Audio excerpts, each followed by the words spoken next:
Back in Huskers Illustrated Radio, presented by the Nebraska Lottery on ESPN 1480 News Talk 900 in Columbus. Bret Bielema, head coach of Wisconsin, with us here.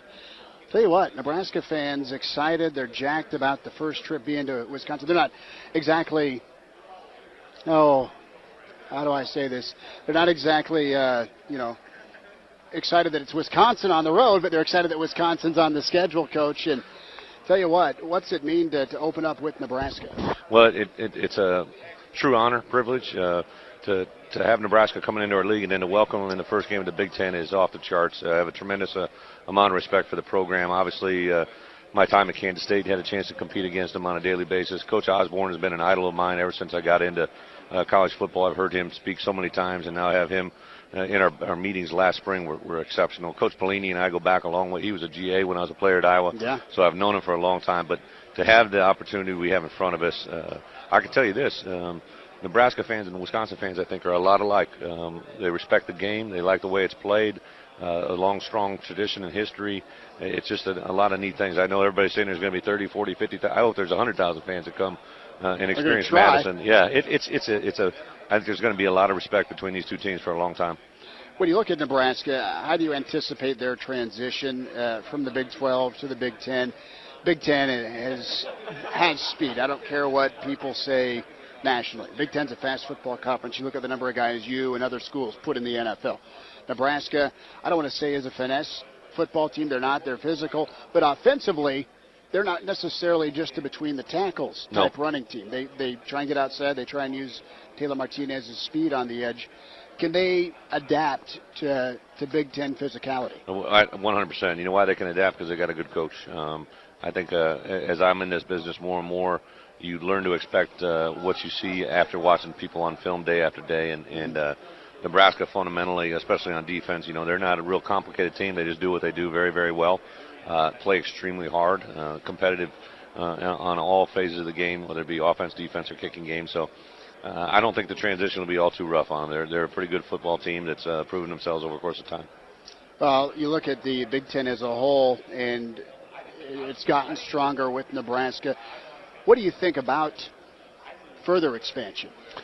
Well, I kind of like the way it's at now. I was part of the Big 12 conference. I thought that worked pretty good for a while. I know Texas got some big pants on there towards the end the last couple of years. But, I really do like the way this lays out. Everybody's going to have their independent opinions about leaders and legends and all that jazz. But I think it's going to be a pretty neat time in our league. And, I go back to Jim Delaney when he first talked about conference expansion about 4 or 5 years ago. He said the one guiding principle is whoever joins our league has got to bring a tremendous value, and you can't hit a home run more than Nebraska. For the reputation, the standard, the quality of history and tradition that they've laid out in front of us is second to none and a great addition to our league. Well, you got an addition not that long ago at quarterback, Russell Wilson, and watching him during his time at NC State, the guy made a ton of plays, didn't have a lot around him to help on offense. He's kind of a one-man band. What are your expectations for him? Everyone is anointed Russell is the starter. He still has to win the job. You know what his tools are, But just as a person, what's impressed you about him? Well, first off, you hit the nail on the head. He's a tremendous human being. I wouldn't have made this move. I wouldn't have brought him into our program if I didn't think he's a tremendous human being, a tremendous man of faith. Has been through some adversity and some things in his off the field and handled so well. And you're talking about a guy that's been drafted and playing professional baseball. He's a gifted athlete, tremendous human being, and he'll come into our program. And I think the part that attracted him to Wisconsin over some other students, he turned down Auburn. He turned down the national championship that needs a quarterback. The thing that I think attracted him more than anything was the type of people we have. And hopefully that's going to come full circle and help all of us. Head coach of Wisconsin, Bret Bielema, with us here. Huskers Illustrated Radio in his fifth year, 49-16. Before we let you go, I want to talk offensive line. Wisconsin vaunted what you guys have done and how you develop offensive linemen. You lose Gabe, who was outstanding. You lose Moffitt, who was amazing. But talk about some of the guys that are going to step in along with some other guys on offense you lose. You have to replace, and you're setting the expectation level right now where it's not reload. I shouldn't say reload. It's not just replace, but you're expected to reload. We at Wisconsin, we're a development program. We pride ourselves on working, developing. We don't go after the sexiest of sexiest recruits. We kind of just go after guys that fit into our program and work. The ultimate compliment to our program a year ago, I think, was Bill Nagy, who's a guy that didn't even start for us in the offensive line, was drafted by the Dallas Cowboys to play at the NFL. So he's a guy that wasn't even a starter is drafted. We had 3 O-linemen get drafted. We build the foundation of Wisconsin football around our big people, offensive and defensive lines. Gabe Creamy and John Moffitt are a great example. J.J. Watt, who was a first-round draft pick to the Texans. They are at a premium in our program. At Wisconsin, that's who we are, what we are, and we don't get away from that mold very often.